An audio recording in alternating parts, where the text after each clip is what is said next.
Good morning, students. Welcome to the class. We are doing chapter 3 of Sociology, class 11th, and the name of the chapter is Understanding Social Institutions.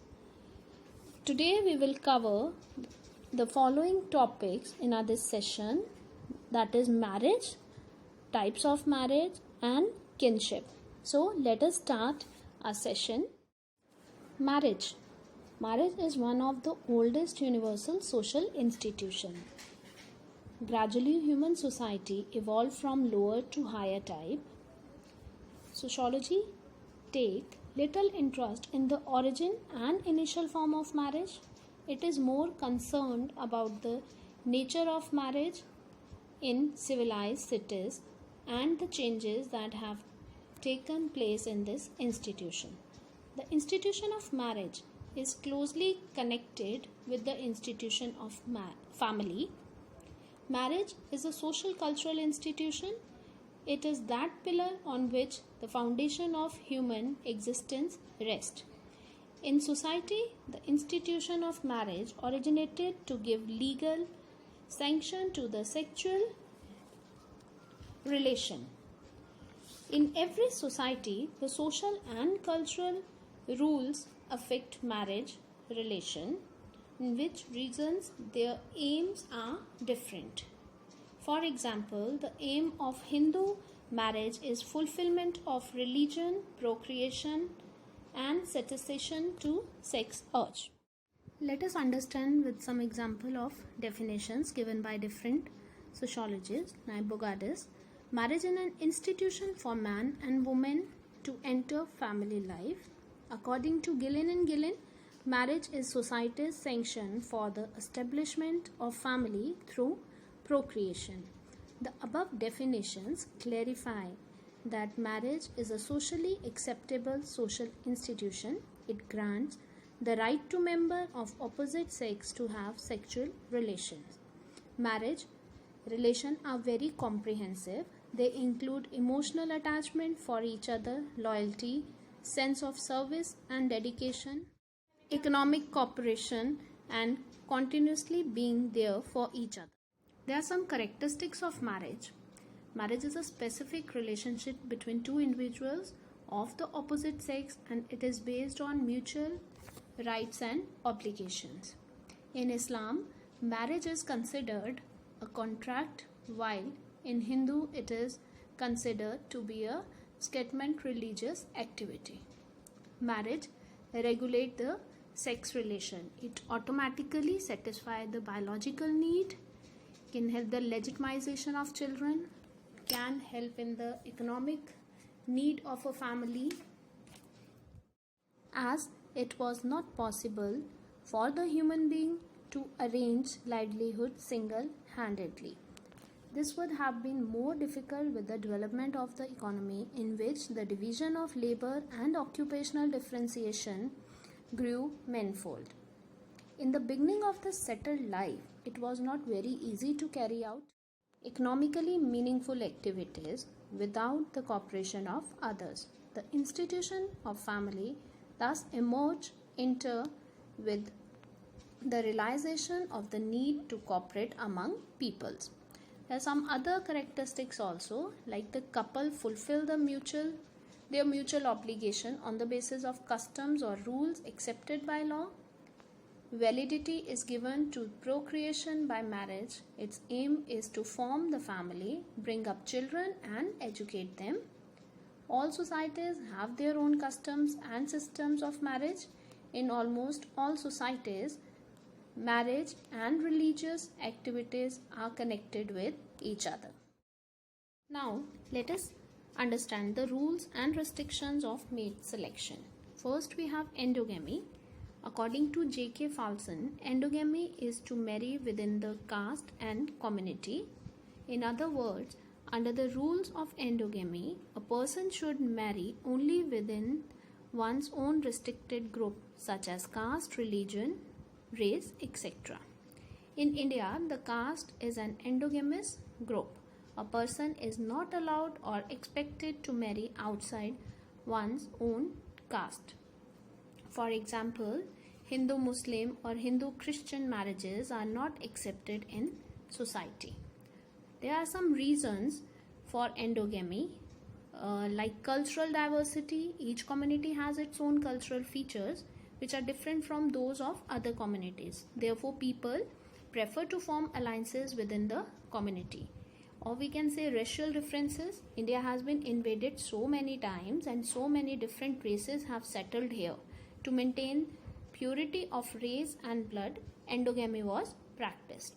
There is a reason caste system. Caste system encourage endogamy in two ways.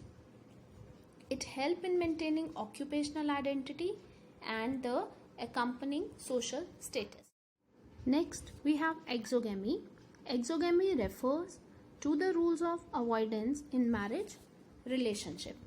Every community prohibits its member from having marital relationship with certain persons. The exogamy is one form or the other is practiced in every community. Under this rule, marriage among close relatives, especially kins and same clan, is prohibited. For example, in China, the individuals who bear the same surname cannot marry. Hindu society have been very strict in following endogamy and has placed three main restrictions on Hindus: Sagotra, Saparivar and Sapind.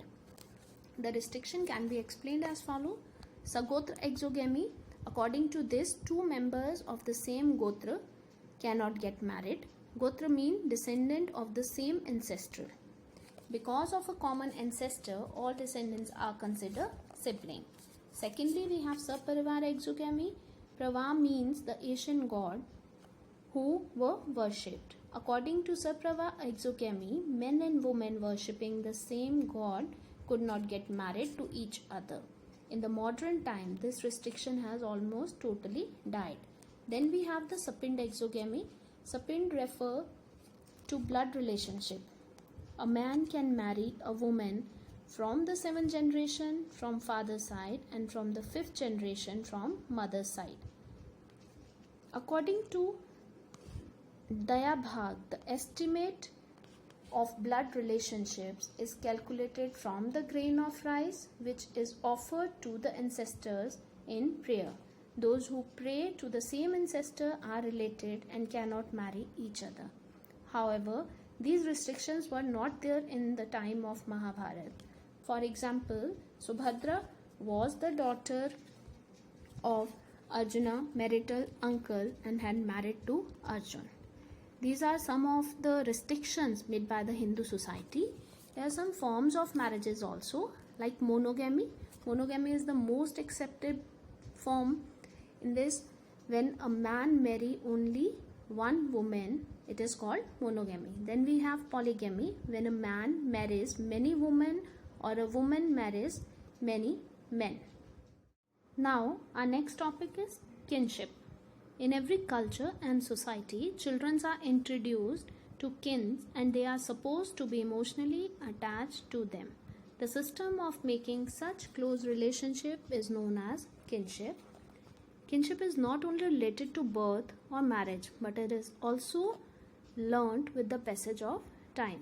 For example, adoption of a child has legal and social sanction. Members of a family live together as an economic unit, while members of kinship do not perform their routine work together.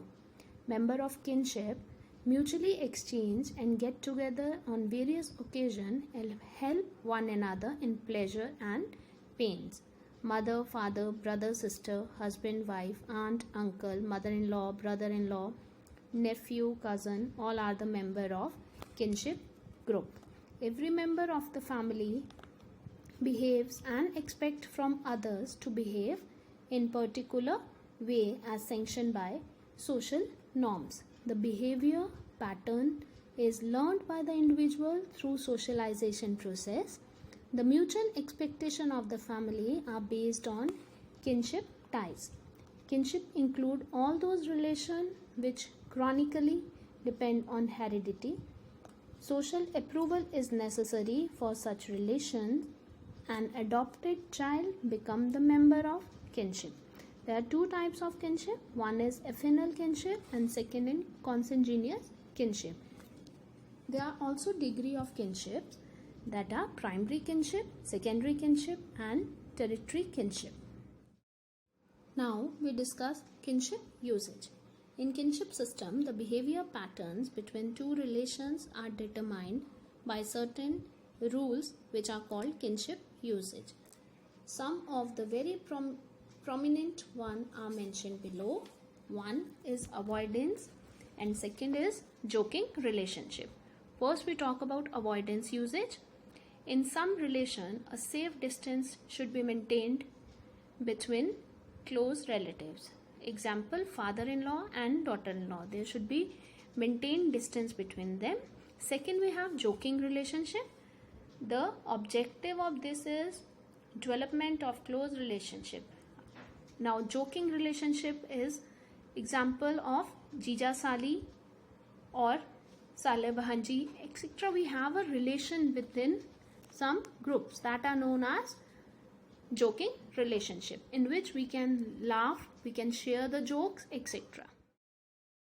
That's it with your today's session. Tomorrow we will talk about the economic and political institution, about the division of labor, the property, the wage, etc.